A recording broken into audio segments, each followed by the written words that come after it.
Pronto, a partir de agora estamos gravando nosso encontro.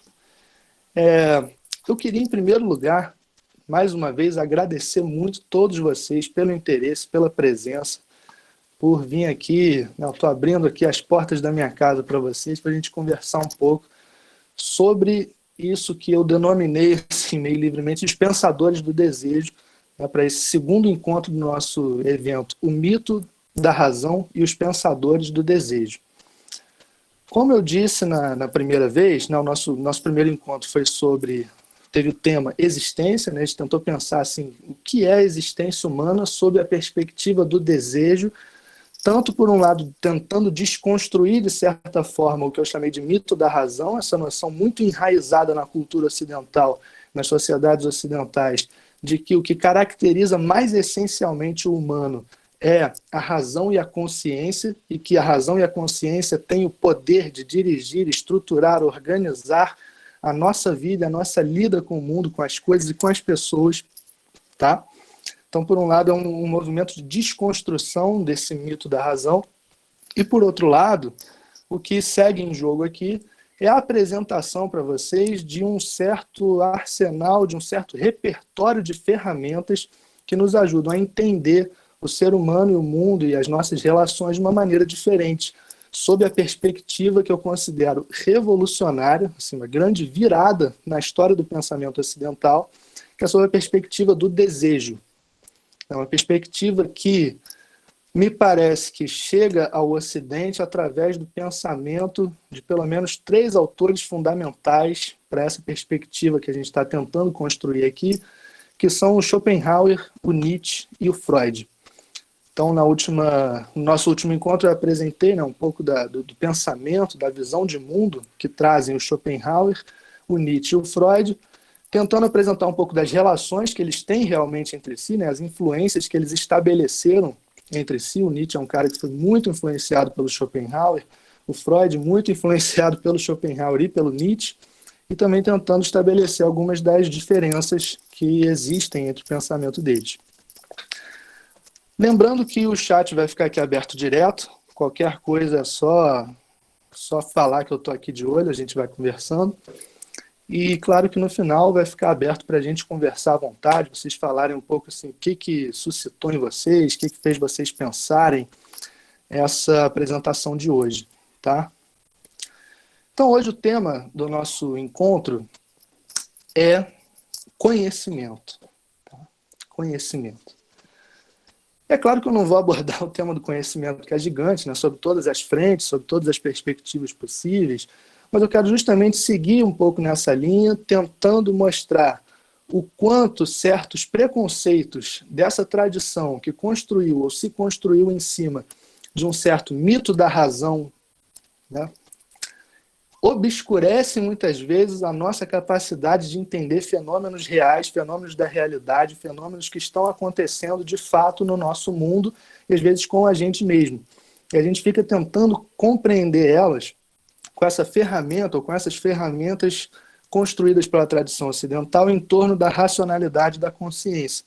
E aí, conforme vai não batendo, né, conforme a realidade vai teimando em se comportar da maneira que a gente passou a acreditar que ela deveria se comportar, ou seja, de maneira racional e consciente, a gente vai ficando assim perplexo, vai ficando chocado, vai ficando, nossa, como é que as coisas estão tomando esse rumo, como é que isso está acontecendo?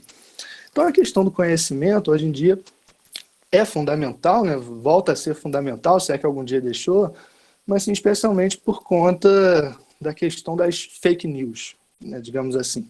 A gente está vivendo um grave problema sociopolítico graças à disseminação indiscriminada de fake news, de notícias falsas e, por outro lado, né, um grande pendor das pessoas a acreditarem em notícias falsas.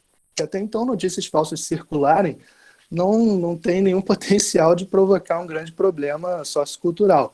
Mas notícias falsas circularem e pessoas estarem muito dispostas a acreditar em notícias falsas é algo que tem potencial de gerar sérios problemas sociopolíticos.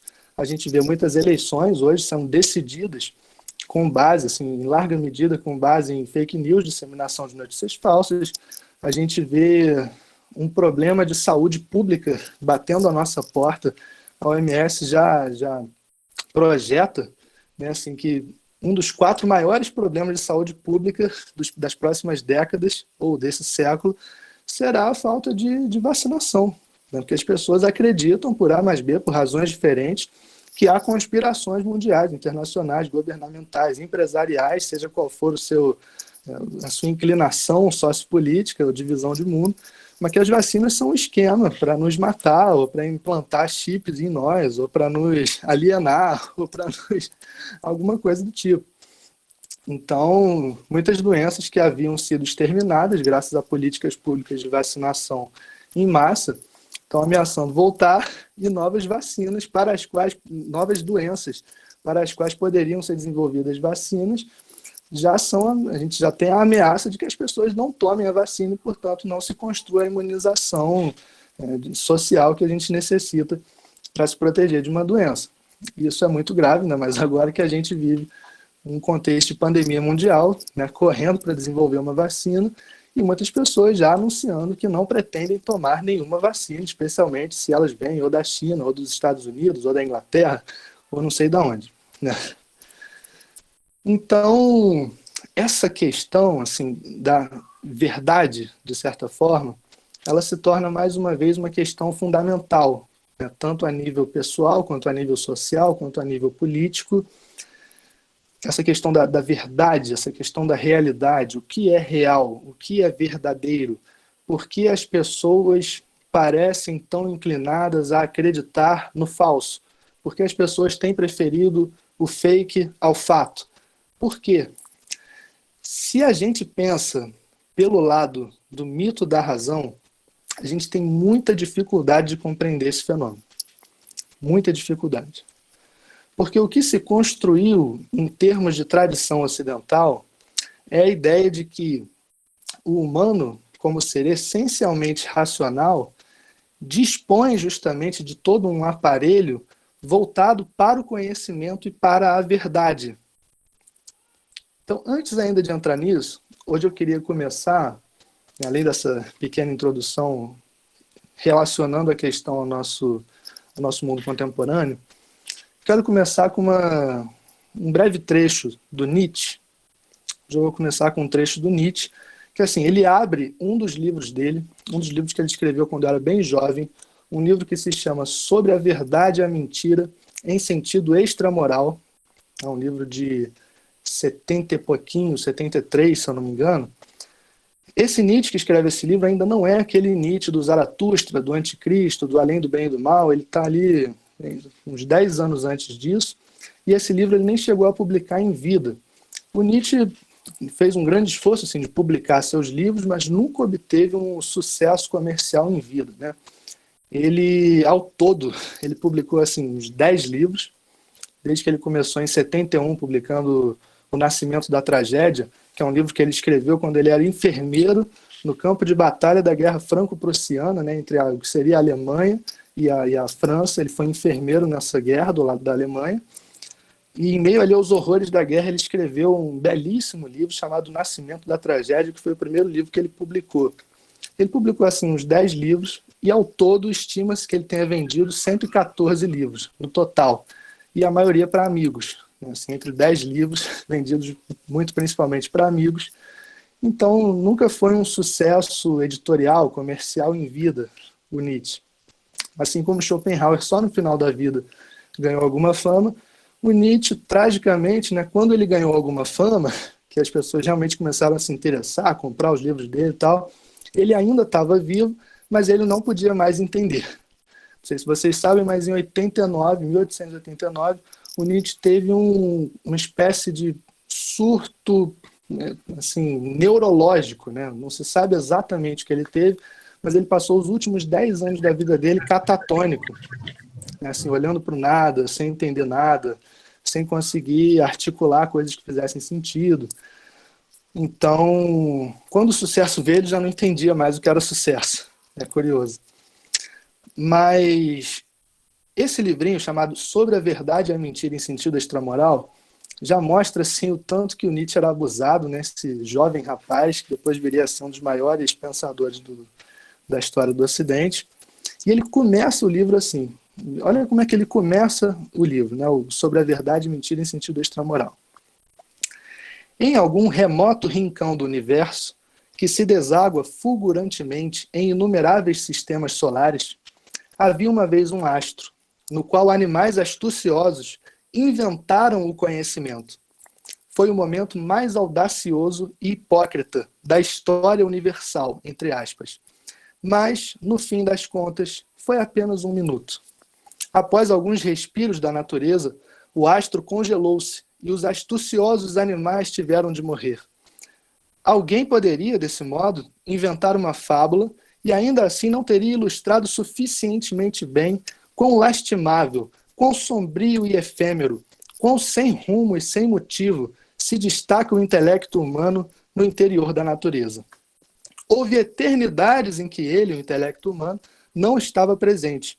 Quando ele tiver passado mais uma vez, nada terá ocorrido, pois para aquele intelecto não há nenhuma missão ulterior que conduzisse para além da vida humana. Ele é, ao contrário, humano, sendo que apenas seu possuidor e gerador o toma de maneira tão patética como se os eixos do mundo girassem nele. Ele diz, tem um astrozinho, né, um pedacinho de poeira estelar, num entre milhões de sistemas solares, em que lá num astrozinho qualquer, um animal astucioso inventou o conhecimento. Foi só um minuto, assim, mas foi o minuto mais mentiroso, mais hipócrita de toda a história universal. Mas durou só um minuto, porque logo esse astro congelou e esses animais arrogantes tiveram que morrer. Essa pequena parábolazinha do Nietzsche, ela parece uma coisa, às vezes, né, não sei se a gente consegue dar o devido valor a ela, mas se a gente pensar ela dentro da história da filosofia, ela é altamente subversiva. Ela simplesmente destrói uma série de dogmas e crenças que se construíram em torno do mito da racionalidade num pequeno parágrafo. Assim, o conhecimento... Primeiro, assim, uma coisa que chama a atenção é a indiferença do universo em relação à humanidade.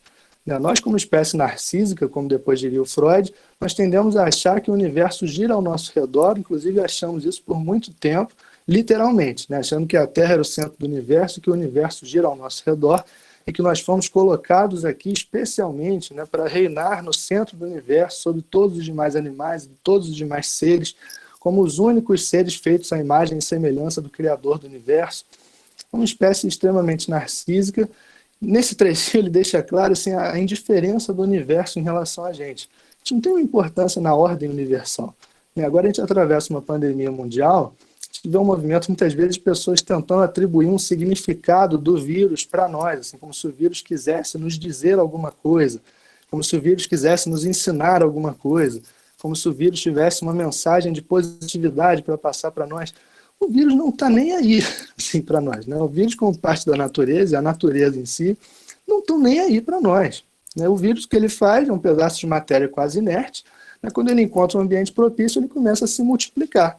Daí vem a nossa expressão viralização, que entrou na moda na internet, mas é por isso, pela multiplicação que o troço faz e, por acaso, é prejudicial para a nossa saúde. Não há um compromisso da natureza com a gente.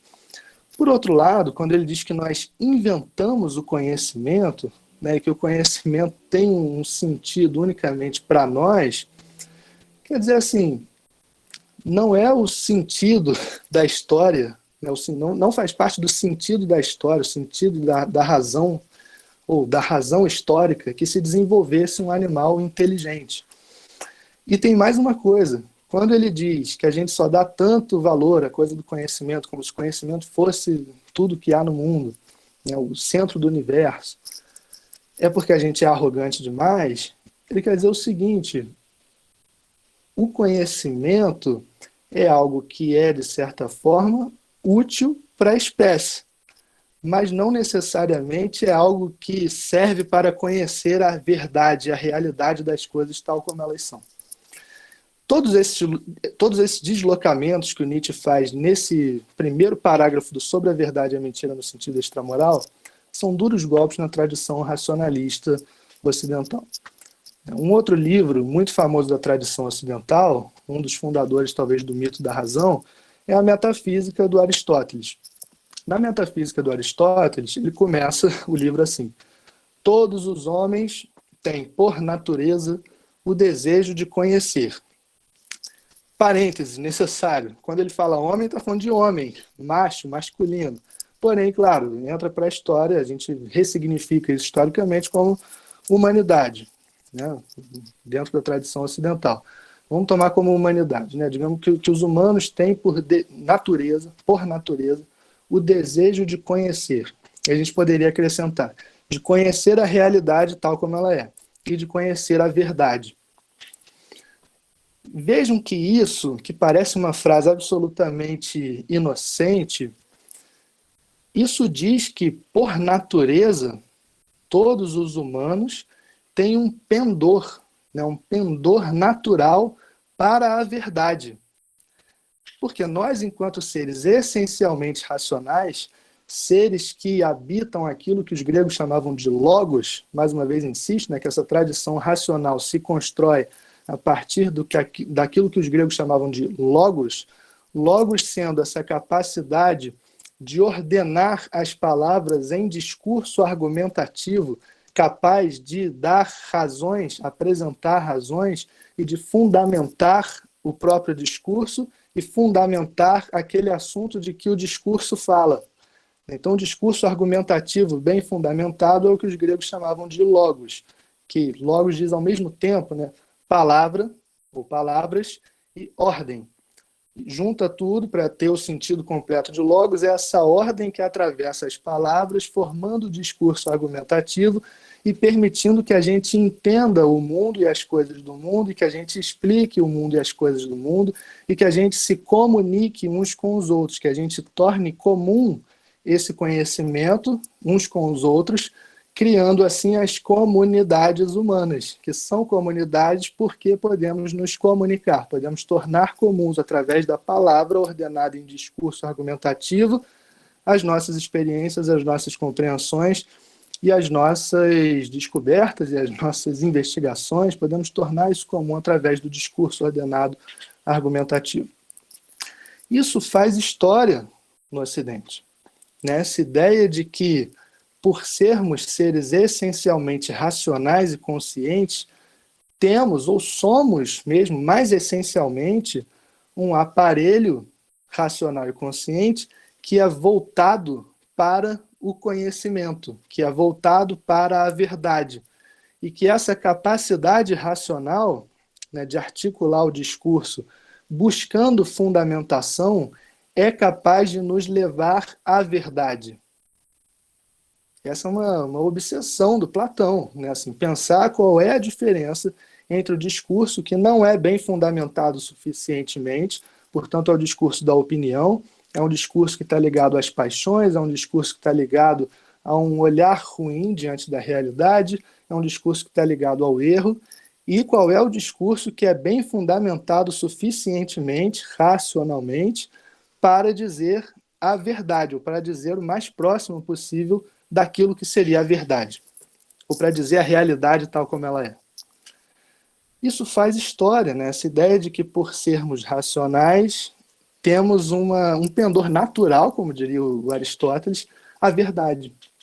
O que eu quero dizer com isso? A gente vive numa certa ilusão de que as pessoas querem a verdade, de que a gente, os outros, a gente quer a verdade, a gente quer a realidade, a gente quer conhecer a verdade tal como ela é, que a gente quer conhecer a realidade das coisas tal como elas são.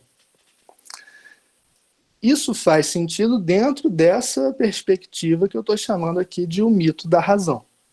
Mas os nossos pensadores, e mais, isso dificulta bastante para nós, se a gente fica dentro desse estreito limite do mito da razão, dificulta muito para nós o entendimento de certos processos reais, certos processos que acontecem na realidade e que a gente fica sem ferramenta para entender. Por que diabo as pessoas acreditam que, né, em qualquer tipo de fake news que ela recebeu no WhatsApp, no grupo da família? Ela recebe um vídeo de um cara qualquer, num fundo qualquer, dizendo, não, eu sou químico autodidata e descobri a cura para o coronavírus. E a pessoa acredita. Não, se tal fulano ganhar a eleição, vão colocar uma mamadeira com formato duvidoso na creche do meu filho. A pessoa acredita.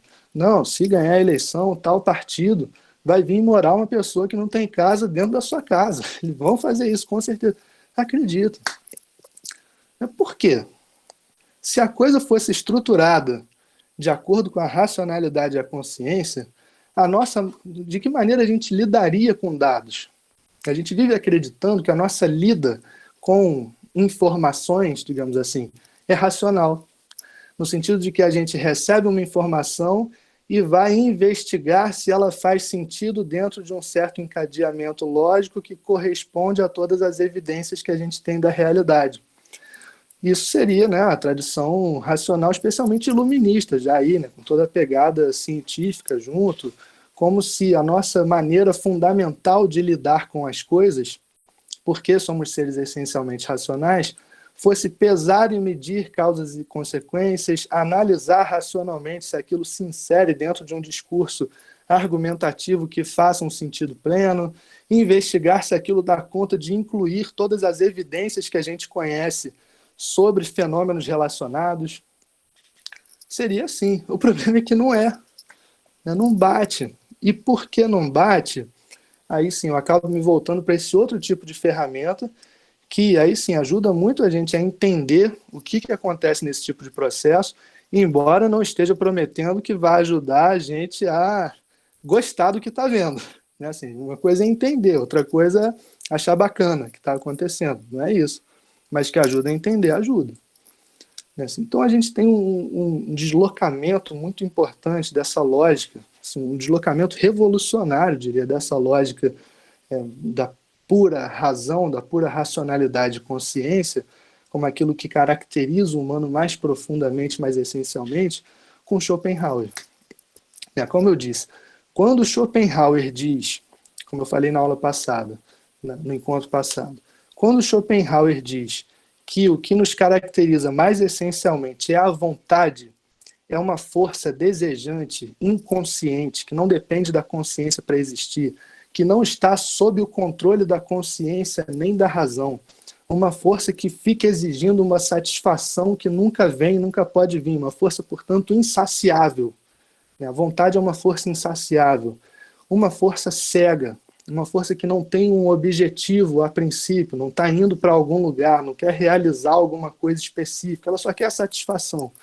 E a gente vai arrastado por essa força, perseguindo os vários objetivos por motivos que a gente às vezes é capaz de apresentar muito bem. Não, eu estou indo fazer não sei o quê por tais e tais razões, eu estou indo atrás de tais objetivos, porque é isso que eu quero fazer com a minha vida, não sei o quê, e tem tais e tais e tais razões muito boas para eu estar fazendo isso.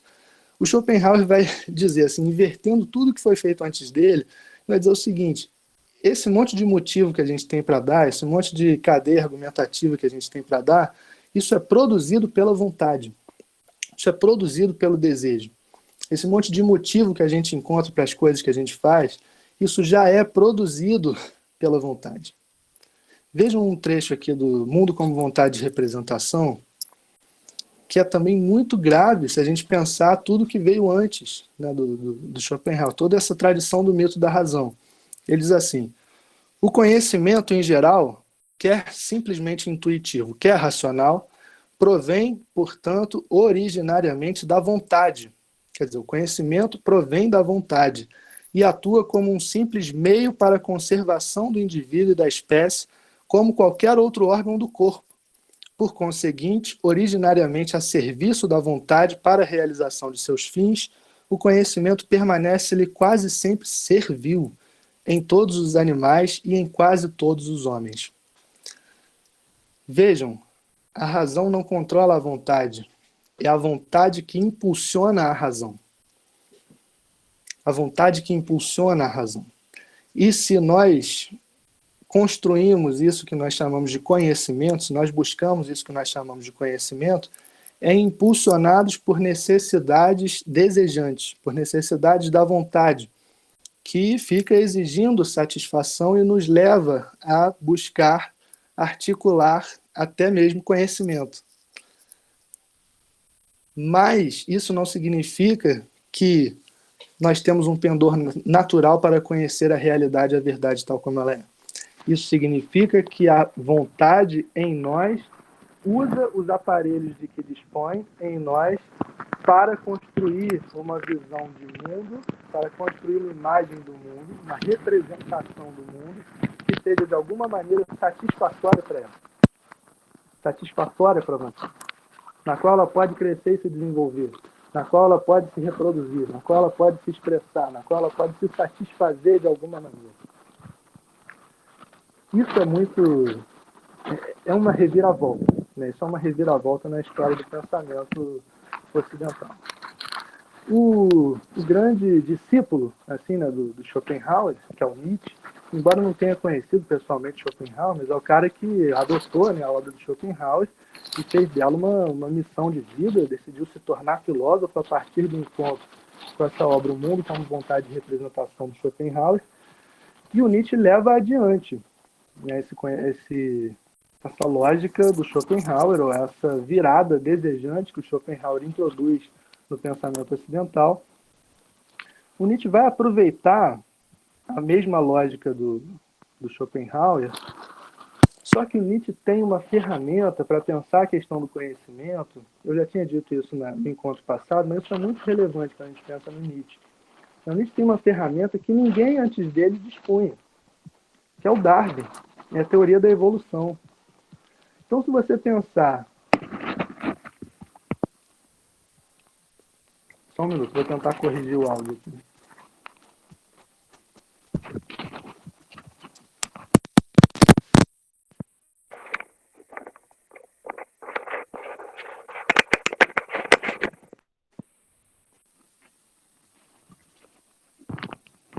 Tá ruim ainda? Melhorou alguma coisa? Ou continua estranho?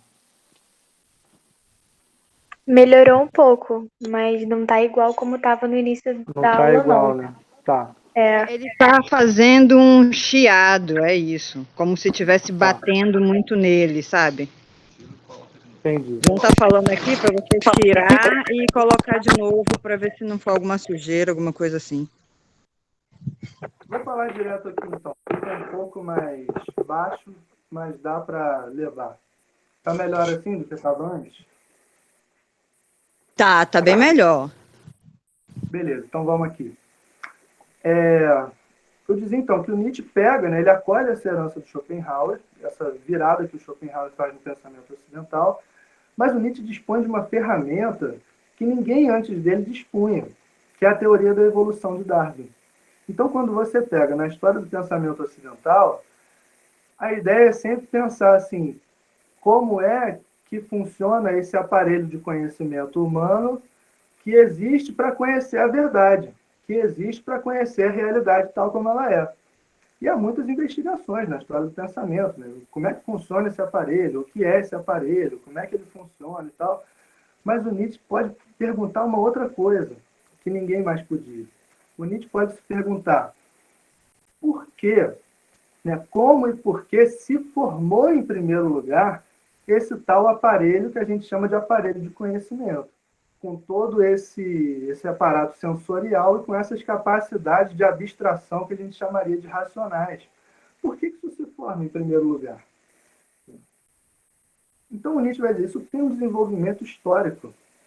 Mesmo isso, que é o tal aparelho de conhecimento humano, nossa capacidade de reconhecer causas e efeitos, nossa capacidade de reconhecer identidades, coisas, indivíduos, individualidades, cores, quaisquer coisas que a gente seja capaz de perceber e de articular, seja num nível mais concreto ou num nível mais abstrato, isso passou por um processo histórico de desenvolvimento e o grande twist, é isso que eu estou querendo explicar. Assim, esse processo histórico de desenvolvimento do nosso aparelho mental não serve, em primeiro lugar, para conhecer a realidade ou para conhecer a verdade, ou para chegar à verdade. Ele serve, em primeiro lugar, para conservar a espécie ou para construir um mundo que seja habitável pela espécie. Construir um mundo que seja suficientemente confortável para a espécie. Construir um mundo no qual a espécie possa se orientar e se desenvolver, e se reproduzir, e expandir seu poder. Então, o conhecimento, ele está submetido a uma necessidade humana, né, de impulsos humanos, de pulsões humanas, que querem justamente, em primeiro lugar, algum tipo de satisfação.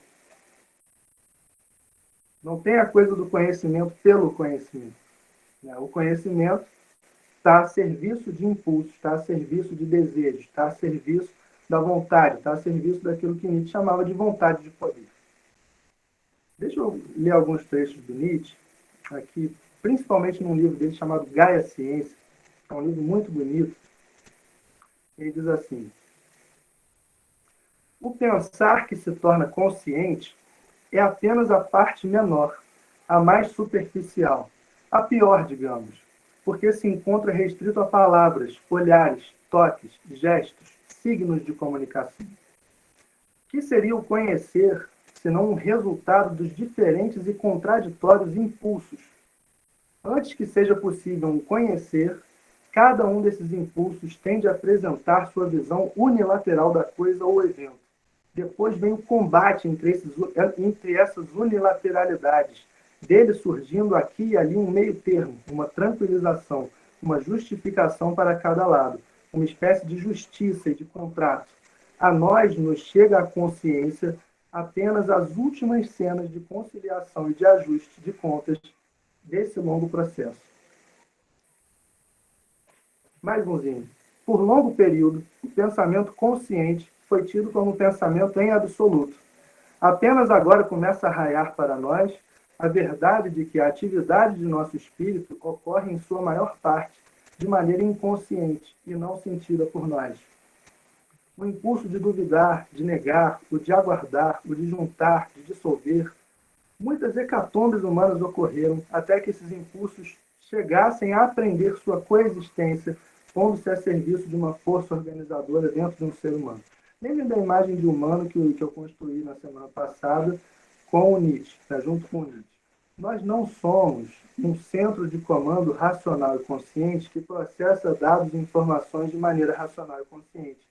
Nós somos uma multiplicidade de impulsos, alguns arcaicos, que vêm nesse longo processo histórico evolutivo, desde aquilo que nós chamamos de nossa pré-história, e que seguem agindo em nós, construindo aquilo que Nietzsche chamou de uma estrutura social de impulsos e afetos. O nosso corpo, a nossa vida, a nossa existência, é como se fosse uma estrutura social de impulsos e afetos que vão lutando entre si, que vão se entrelaçando, que vão subjugando uns aos outros, construindo hierarquias, construindo uma estrutura social. E esses impulsos, nessa organização social, é que vão interpretando o mundo de uma determinada maneira.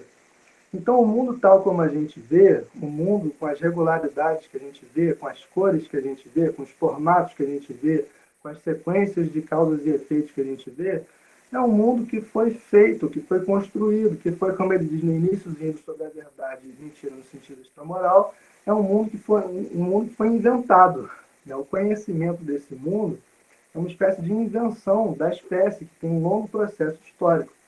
Então, em tudo aquilo que a gente chama de conhecimento, quando a gente diz, não, agora eu vou me dedicar ao conhecimento, não se trata de maneira nenhuma de um sujeito puramente racional e consciente, uma cabeça de anjo alada, como diria o Schopenhauer, criticando a tradição anterior, criticando a tradição do mito da razão, não uma cabeça de anjo alada que vai para um escritório e começa a processar racionalmente certas informações e chega a um determinado resultado.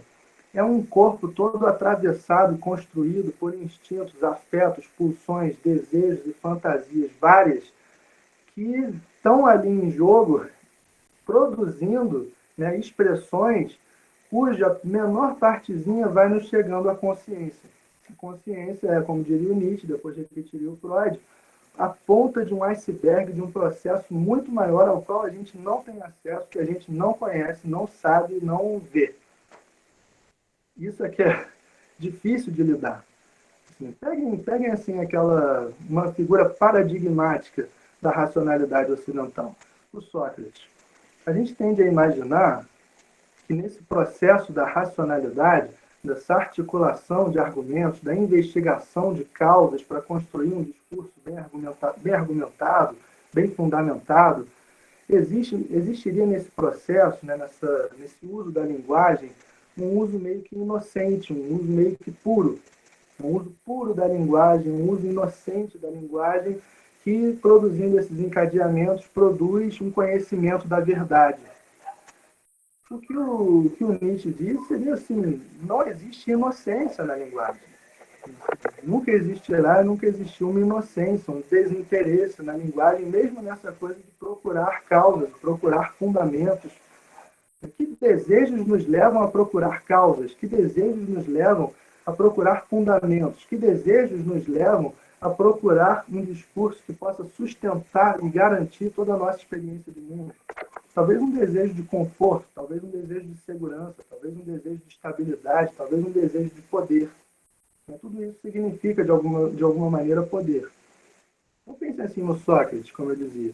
A gente imagina que ele ia para a praça pública e aí começava a construir discursos bem argumentados, né, e tentar assim, influenciar as pessoas no sentido de despertar nelas o gosto pelo conhecimento, né, que as pessoas começassem a buscar também o conhecimento, como se fosse uma coisa assim, digamos que inocente, no uso que ele faz daquela linguagem, no uso que ele faz do logos.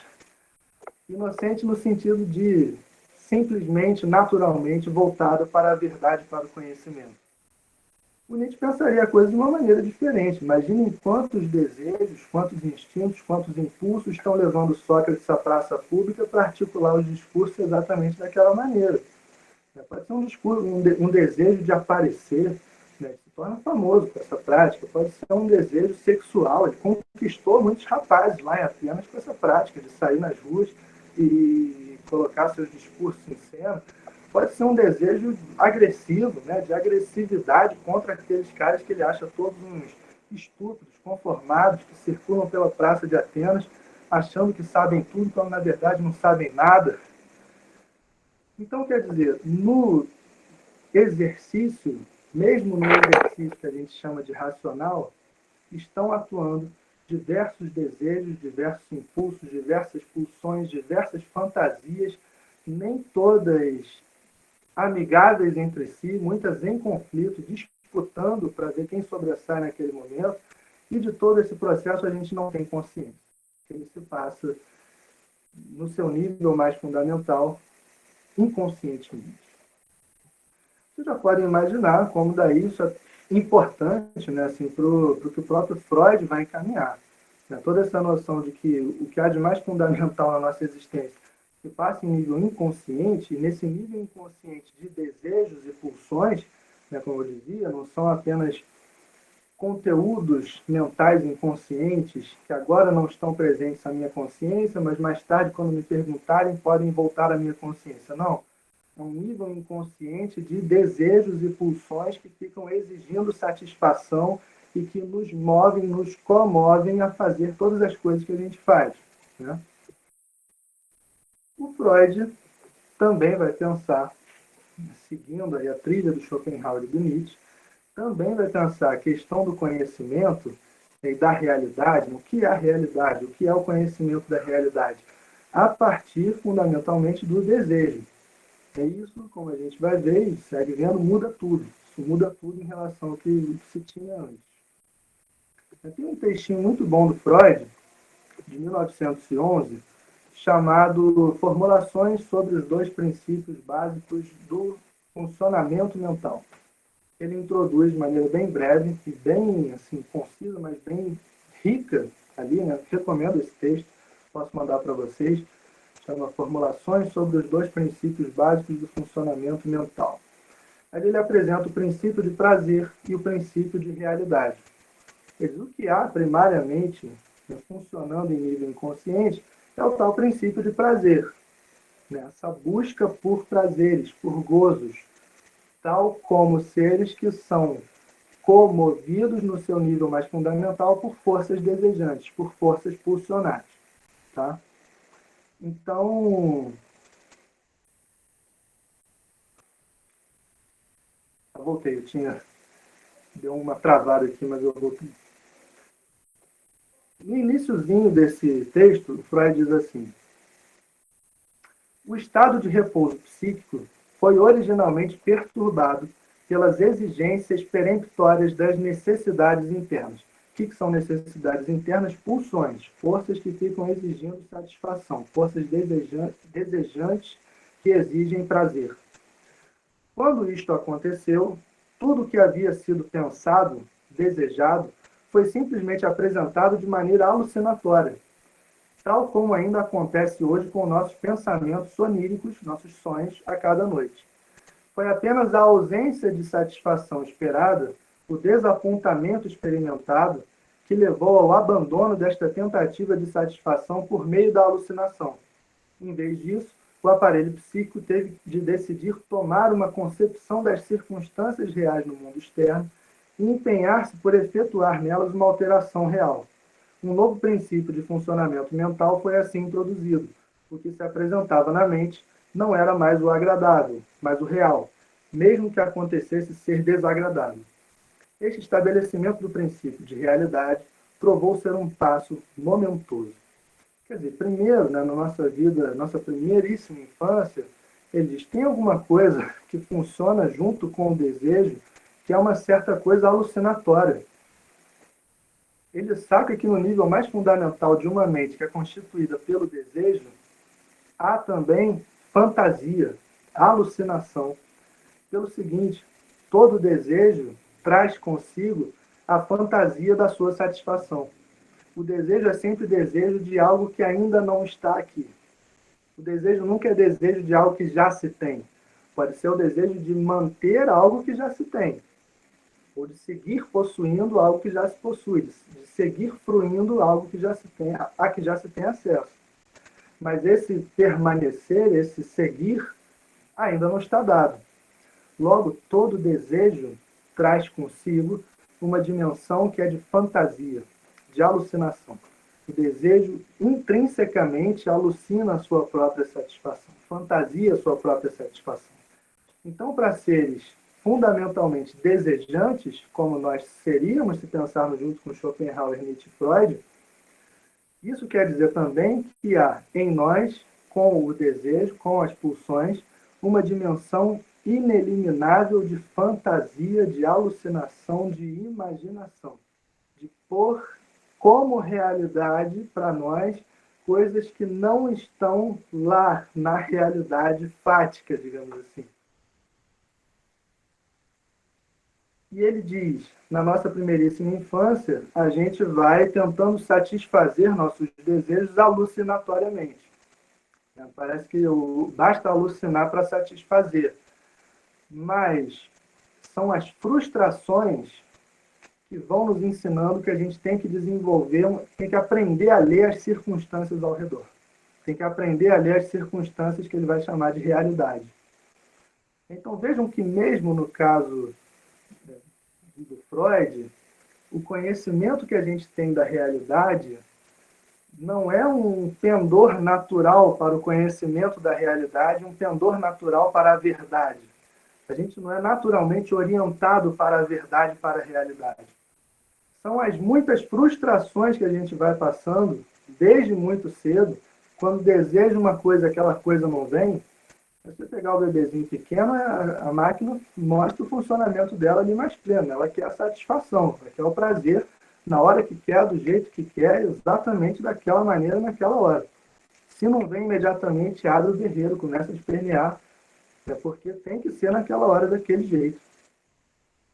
Como a realidade começa a mostrar que não vai se dobrar inteiramente ao nosso desejo, tem coisas que não vão vir na hora que a gente quer, tem coisas que não vão funcionar da maneira que a gente quer, tem coisas que não vão simplesmente acontecer da maneira que a gente quer. Vai se desenvolvendo a partir dessas frustrações uma necessidade de aprender mesmo a ler as circunstâncias em volta. Isso que ele chama de realidade. Portanto, mesmo nesse processo de leitura das circunstâncias, que ele vai chamar de princípio de realidade, que é a gente aprendendo assim, olha, eu quero tal coisa agora, mas se eu for lá exatamente agora, né, atrás de tal coisa, eu posso me prejudicar em tais e tais outras coisas, o prazer que vem pode não compensar todos os transtornos que vão vir, a capacidade de aprender a negociar com as circunstâncias ao redor. Isso é o desenvolvimento do que eles chamam de princípio de realidade. Tá? Mas mesmo nesse aprendizado de leitura das circunstâncias ao redor, ainda permanece, né, essa leitura permanece misturada, em alguma medida, com as nossas fantasias pulsionais. De maneira que a gente não tem, para nós, absolutamente impossível chegar a obter uma leitura absolutamente fiel da realidade tal como ela é, sem estar misturada com nenhuma fantasia. Se somos seres desejantes, e o desejo sempre já coloca fantasias de satisfação, nossa leitura da realidade, por melhor que seja, sempre vem misturada com fantasias pulsionais, com fantasias desejantes. O Nietzsche concordaria com isso. Ele diz que nós somos seres intrinsecamente imaginativos.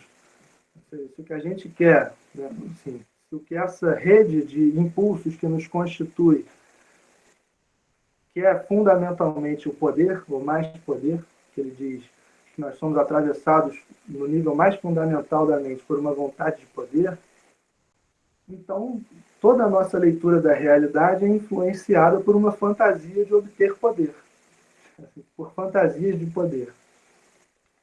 O Freud tem uma passagem em que isso fica bastante claro, uma passagem até um tanto perturbadora, de um livro aí sim magnífico, né, chamado Mal-Estar na Civilização, certamente vocês já ouviram falar, mas ele vai descrevendo assim várias maneiras de, digamos assim, fazer essa conta entre as exigências pulsionais, as fantasias pulsionais e as circunstâncias da realidade, e ele diz assim, num determinado momento: mais enérgico e mais radical é um outro procedimento, que enxerga na realidade um único inimigo, a fonte de todo sofrimento, com a qual é impossível viver e com a qual, portanto, devem se romper todos os laços para ser feliz em algum sentido.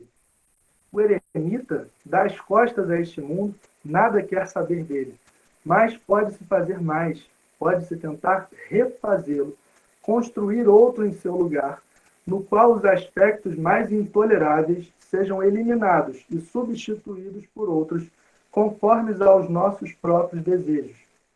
O indivíduo que, em desesperada revolta, encetar este caminho para a felicidade, normalmente nada alcançará. A realidade é forte demais para ele.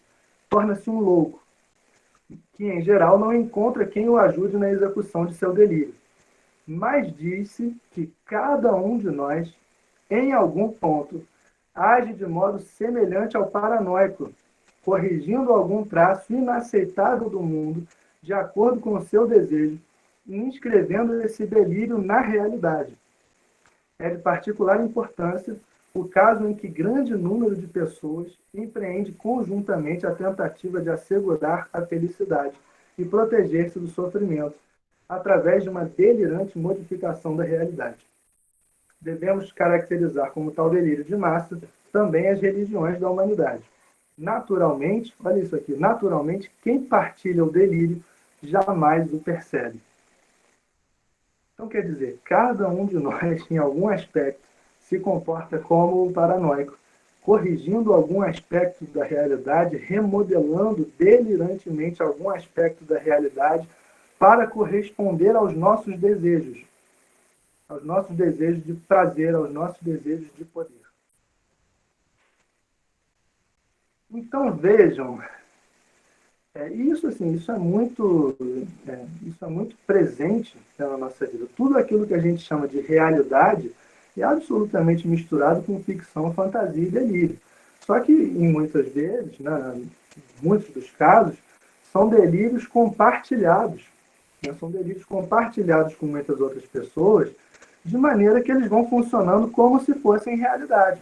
Porque está todo mundo acreditando mais ou menos no mesmo delírio, e a gente vai vivendo como se tivesse tudo tranquilo. Como se as palavras significassem aquilo que significam para todo mundo, como se os símbolos e fantasias que a gente constrói sobre a realidade estivessem valendo da mesma maneira para todo mundo. Tem exemplos simples, assim, que confirmam essa lógica. Né? Assim, todo mês a gente troca um mês de trabalho por um monte de números que caem no nosso aplicativo do celular, na conta do nosso banco. E aí, assim que a gente recebe esses números, a gente vai num estabelecimento e troca esses números por uma garrafa de vinho, uma peça de carne, um molho de tomate. Então, qual é a correspondência real entre os números abstratos numa tela e uma série de objetos de consumo? Sim. Qual é a correspondência disso? Funciona todo esse processo porque é uma fantasia compartilhada, em que um monte de gente na nossa região acredita e vai funcionando. Como ele diz, fantasias religiosas de todo tipo são tomadas como realidade, né, com peso de realidade. E enquanto houver uma comunidade grande partilhando, pelo menos boa parte daquele tipo de fantasia, passa como realidade. Entende?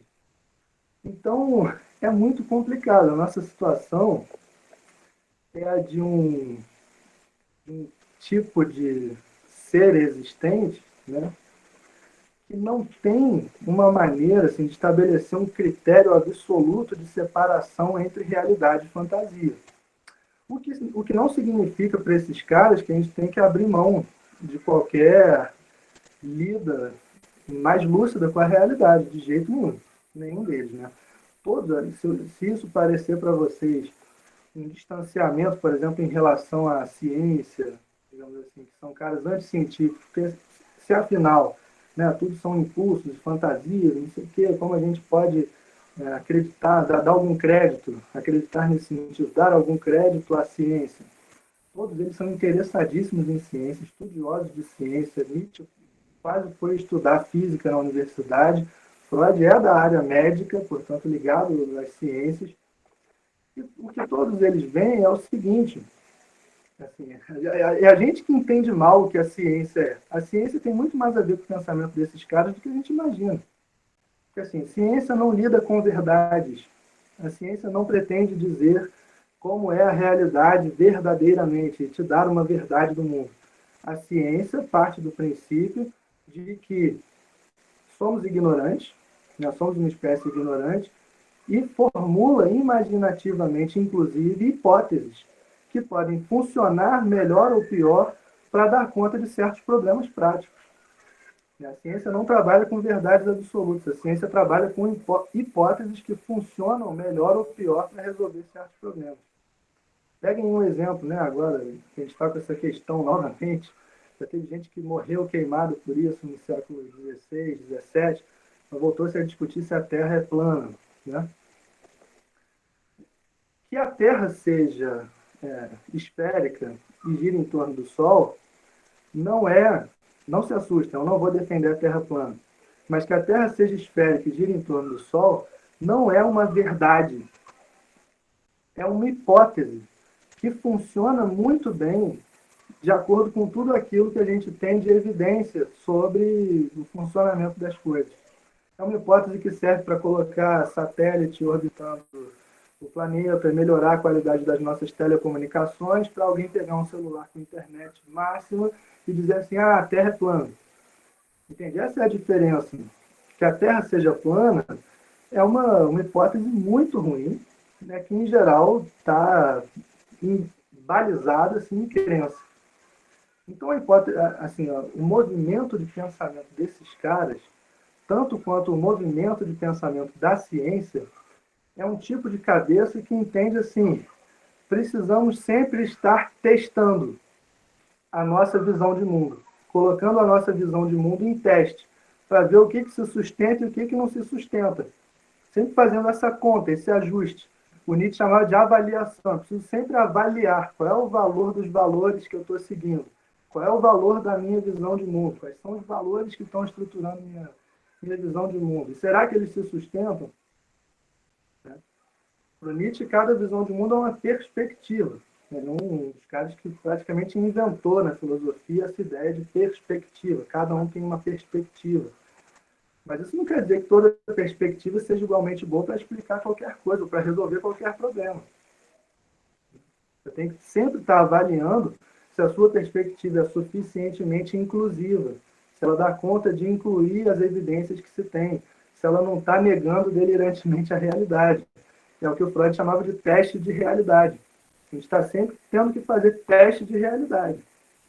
E o espírito científico é muito disso, né? Sempre fazer testes de realidade para ver se as hipóteses que se tem até o momento se sustentam ou não. E se não se sustentarem, descartar e colocar outras no lugar. Claro que pode não ser tão simples, né? Pode existir resistências dentro da comunidade científica, mas aí é por conta de outros fatores. Mas se você faz o que a ciência te exige, é justamente isso, colocar em teste sua visão de mundo e reformular caso encontre furos. Deixa eu dar uma olhada aqui no chat, tem algumas perguntas. A Cláudia diz assim: a frustração seria então uma forma de nos confrontarmos com essas fantasias e alucinações? Desta forma seria então uma via de acesso ao princípio de realidade?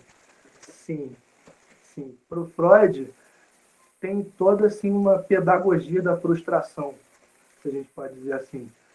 A frustração ensina, né, aquilo que não vem, aquilo que recusa, aquilo que bate de frente, aquilo que, sabe, a frustração, o sofrimento, eles têm um potencial, que não quer dizer que a gente vai aproveitar a oportunidade, mas eles têm um potencial de nos ensinar alguma coisa no sentido de desilusão. Desilusão. Porque se a gente ficou, né, batendo muito de cara numa parede que não tinha porta, a gente estava achando que tinha passagem, provavelmente a gente estava iludido. E aí, justamente, quer atravessar, tudo bem. Vai ter que aprender a ler a realidade, as circunstâncias, ver qual é a maneira de construir porta para atravessar essa parede. Entendeu? A frustração tem, sim, um sentido pedagógico para o Freud. O Francisco diz assim: professor, boa tarde. Será que caberia lhe perguntar sobre o conceito de delírio coletivo fundamentado por Freud ou não encaixa no assunto em questão? Encaixa totalmente, né? Isso. Existem delírios que são compartilhados por toda uma coletividade, por toda uma massa de pessoas. E uma vez que sejam, vão ter peso de realidade. Não espere que nem, em geral, nem a gente próprio está consciente de que está partilhando certos delírios, porque ele diz: quem partilha esses delírios jamais o reconhece como tais. Se por acaso te der um estalo que você começar a pensar diferente e sacar que alguma coisa é um delírio coletivo, vai lá explicar. Vai lá falar que é um delírio coletivo, para você ver o que acontece. Você ver como é que você vai ser recebido. Não dá, entende? É uma resistência muito forte. Porque justamente essas ilusões, né, as ilusões também para o Freud não são gratuitas. É isso que há com essa tradição do desejo. As ilusões que a gente forma não são gratuitas, elas correspondem a desejos nossos de prazer e de poder. Por isso, se a gente puder pensar o sentir, assim, se a gente pensar junto com essa tradição do desejo, se a gente for junto com os pensadores do desejo, a gente jamais poderia imaginar que nós temos um pendor, uma inclinação natural para o conhecimento, para a verdade, para a realidade. Pelo contrário, nós temos uma inclinação natural para a ilusão. Para a ilusão. Nós adoramos a ilusão. A gente adora a ilusão. Porque é aquilo justamente, é tudo que a gente quer, aquilo que corresponde aos nossos desejos mais íntimos, de prazer e de poder. Então é claro que quando eu recebo uma fake news que vem bater na minha rede de afetos e de impulsos e de desejos, que se construíram de uma determinada maneira ao longo de toda a minha vida, a partir de vários exemplos, a partir de várias imagens, a partir de vários afetos mesmo, né? Contatos e relações com pessoas que me marcaram no corpo e na vida psíquica, com exemplos positivos e negativos, com toda uma série de ideais que se construíram para mim sobre o que eu quero ser e o que eu não quero ser, o que eu quero, a quem eu quero agradar e a quem eu não quero agradar, a quem eu quero impressionar e a quem eu não quero impressionar. Tudo isso, né? Quando me vem uma notícia, falsa ou verdadeira, tanto faz, Mas quando me vem uma notícia que bate com isso, que casa com isso, e me dá aquilo que eu desejo, eu estou pronto para acreditar. Estou pronto para comprar. E a gente não tem, tudo indica, né, que a gente não tem um pendor e uma inclinação natural para a verdade, mas um pendor e uma inclinação, não sei se é natural, mas assim, muito mais forte, digamos, para a ilusão. É um trabalho dificílimo, né, esse trabalho, como diria o Freud, de uma educação para a realidade, uma pedagogia da desilusão, se desiludir. Mesmo que a gente mesmo usa a palavra desilusão em sentido negativo. Quando a gente sofre uma desilusão, devia ser uma alegria. Devia chegar, caramba, me desiludi, ligar para os amigos, vamos comemorar, eu estava iludido com uma coisa e agora estou desiludido. Não, a gente fica chateadíssimo. Liga para o amigo chorando. Vem cá me ajudar, eu sofri uma desilusão. Devia ser uma coisa boa. Estava iludido e não está mais. Mas veja que não é assim que funciona. Não é assim que funciona para um ser, né, existente, cujo princípio mais fundamental é o desejo. Porque o desejo impõe a fantasia da sua satisfação. Tá, tá bom, Wesley. Obrigado. Eu vou... Se vocês me permitem só mais um breve comentário, eu vou colocar aqui uma imagem para vocês. Última coisa. Oi, Márcio. Tudo bem? Vou colocar só uma imagem aqui para vocês e comentar um pouquinho.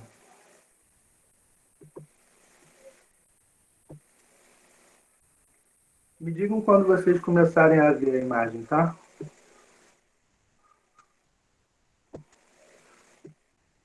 Ocorreu um erro. Vamos lá, tecnologia, me ajude. Corresponda aos meus desejos.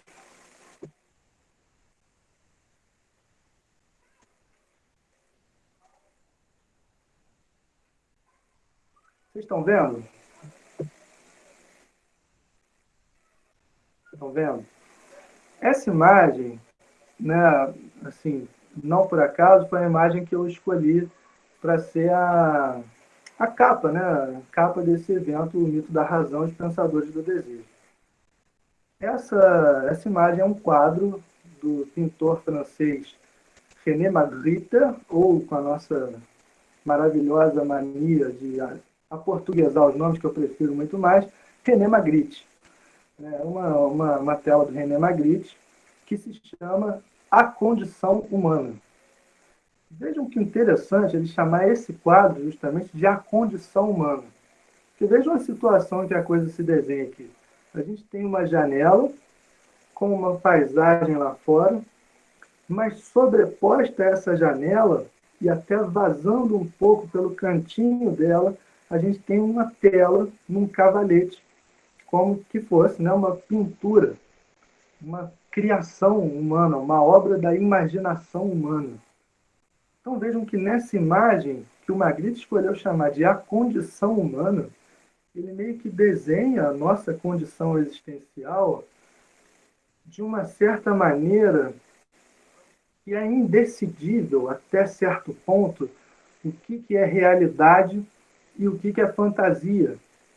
É como se a gente nunca pudesse ter uma noção completa, inteira. Não é que não possa ter nenhuma, a gente consegue ver algumas coisas aqui pela janela que estariam, pelo menos a princípio, lá fora de verdade. Mas assim, o que está lá fora de verdade, o que está nas circunstâncias da realidade e o que é fantasia nossa projetada nas circunstâncias da realidade. Parece que essa para nós é uma conta que nunca acaba. A gente nunca tem uma compreensão total do que é verdadeiramente a realidade lá fora e o que é verdadeiramente, simplesmente fantasia nossa. A coisa é tão misturada e a coisa é tão entrelaçada que, por mais que a gente faça a conta, é só pedaços de realidade. A gente lida só com pedaços de realidade, mas sempre em alguma medida com fantasia nossa sobreposta por essa realidade. E essa obra do Magritte é fantástica, né? Eu vou parar a apresentação agora. Plágio da obra de Hannah Arendt. Olha, seria plágio da Hannah Arendt, porque a obra do Magritte é de 33. Em 33, a pobre da Hannah Arendt estava passando poucas e boas nas mãos do regime nazista. Mas... Então, assim, eu encerro por hoje, né, a minha apresentação sobre a questão do conhecimento, sobre a perspectiva dos pensadores do desejo. E agora eu gostaria de ouvir vocês. O que vocês têm a dizer, o que vocês têm a... O que ocorreu a vocês, né, pensando aqui junto comigo nas questões que eu apresentei. Se ficou alguma dúvida, se tem algum comentário, fiquem à vontade aí para abrir o microfone e a gente conversar.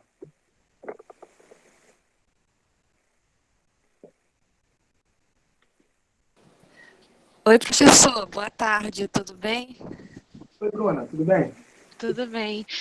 Eu fiquei com dúvida, na verdade, a respeito da desilusão que o senhor comentou e etc. Falou que isso até seria bom e tal, mas quando a gente sofre uma desilusão acaba sendo muito sofrido pra gente. Aí eu queria, não ficou tão esclarecido para mim, eu queria entender um pouquinho mais.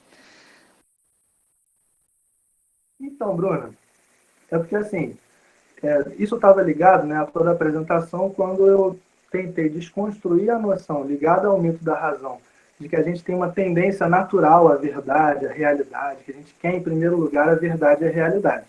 Se somos seres desejantes, é muito mais provável que a gente queira, em primeiro lugar, a fantasia e a ilusão. Que a fantasia e a ilusão, de certa forma, correspondem aos nossos desejos. Meio que fantasiam a realidade para fazê-las corresponderem aos nossos desejos.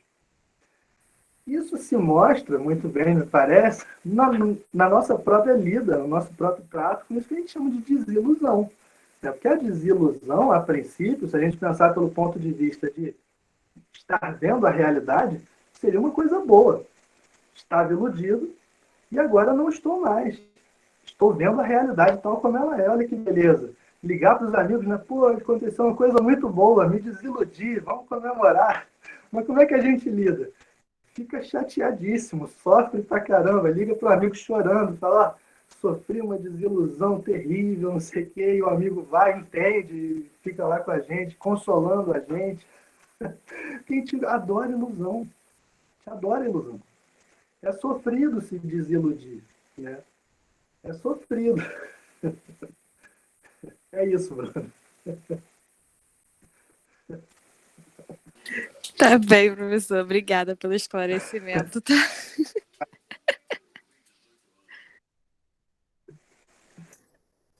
Diogo. Isso, Galvão, é a pílula vermelha, né?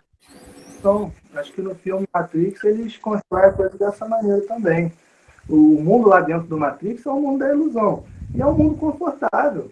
É um mundo que tem aquela carne suculenta, que tem aquele vinho francês, que tem, né, como o outro chega a por esse mundo. Mas a pílula vermelha te leva para um mundo que, cara, é brabo. A comida não tem gosto, a roupa é sempre a mesma. Você está sendo perseguido pelas máquinas o tempo todo. É difícil. Diogo. A lógica da Matrix é essa, cara. É essa. Diga. Não, eu queria fazer um comentário seguinte, que essa constatação que percebemos a realidade não como ela é, mas a partir de uma perspectiva humana, parece ter um efeito muito devastador para essa crença na superioridade do homem como essa espécie, né, no centro da criação, né? Porque se a gente pensa assim, que esse aparelho de conhecimento, ele não é uma dádiva divina, ele é resultado de certos processos biológicos, de certas condições ambientais, de certas pressões da complexidade da vida humana. Então, isso nos põe numa situação de questionarmos essa noção de que, olha, nossa, nós somos superiores a outras espécies, e o que há de mais impressionante, o que há de mais, sabe, o que nos faz especiais é esse aparelho psíquico que permite com que a gente conheça o mundo verdadeiramente, né? Eu acho que, pelo menos em mim, isso produz um efeito devastador, assim, quer dizer, a nossa capacidade intelectiva, ela não surgiu por acaso, ela surgiu com função de garantir a sobrevivência, como uma espécie de conservação.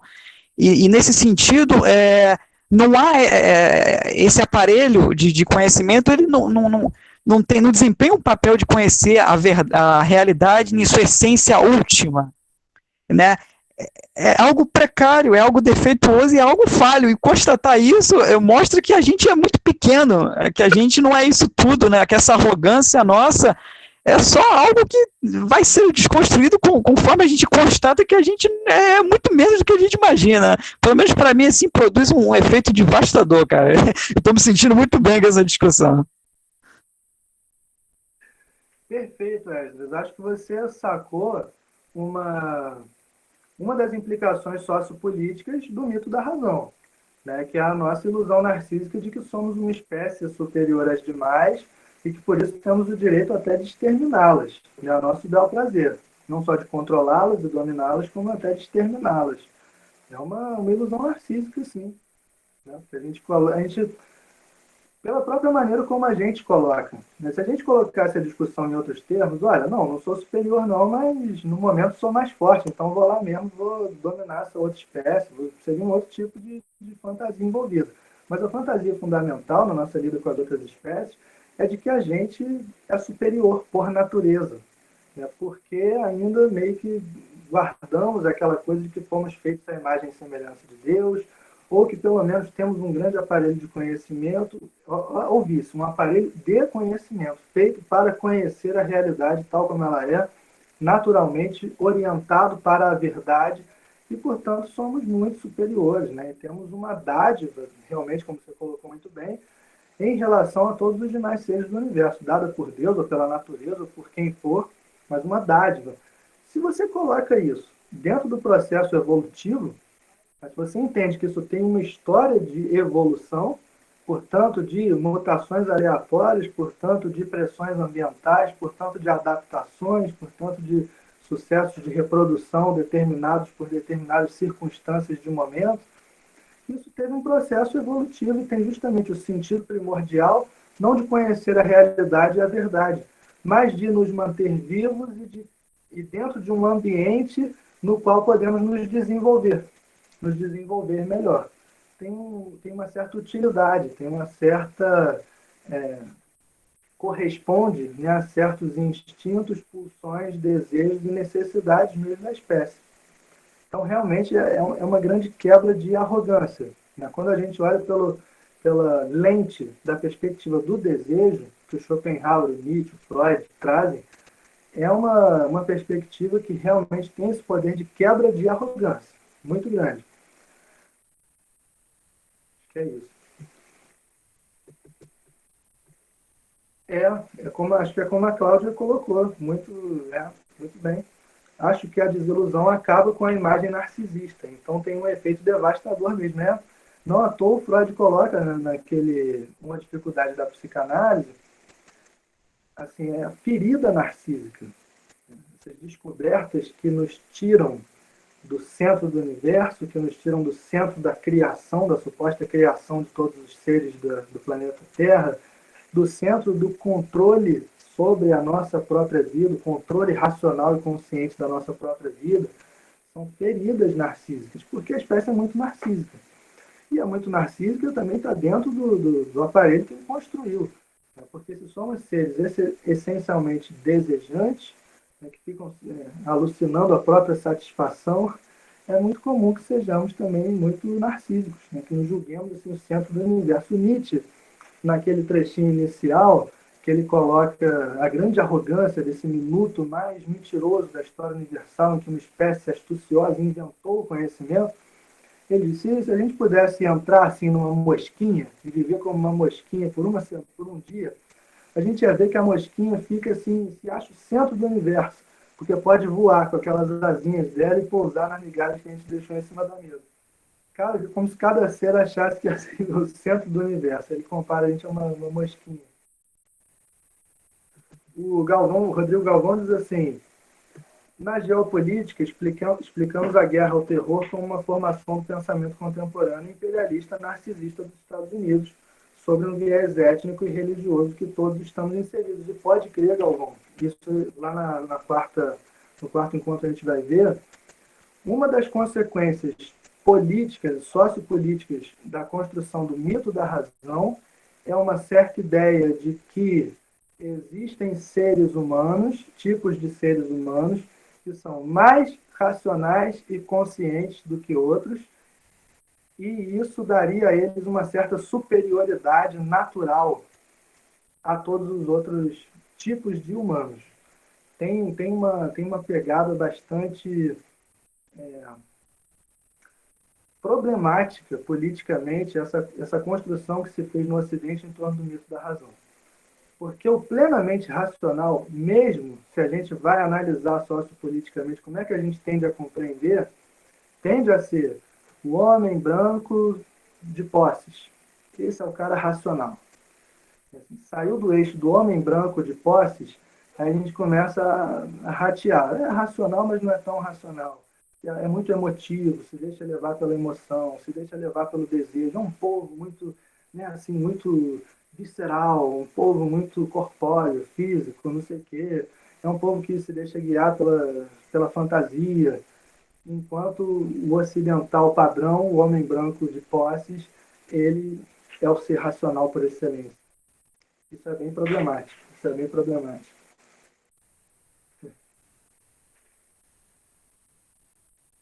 Te pega os filmes americanos, né, já que os filmes norte-americanos, estadunidenses.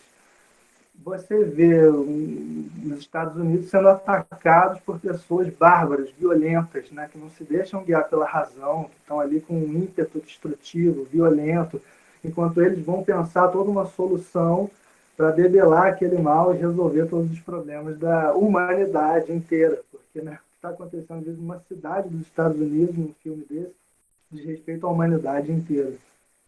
Não é assim que costuma ser? O que mais? Alguém mais tem alguma dúvida, comentário? Lembrou de alguma coisa? Pensou em alguma coisa?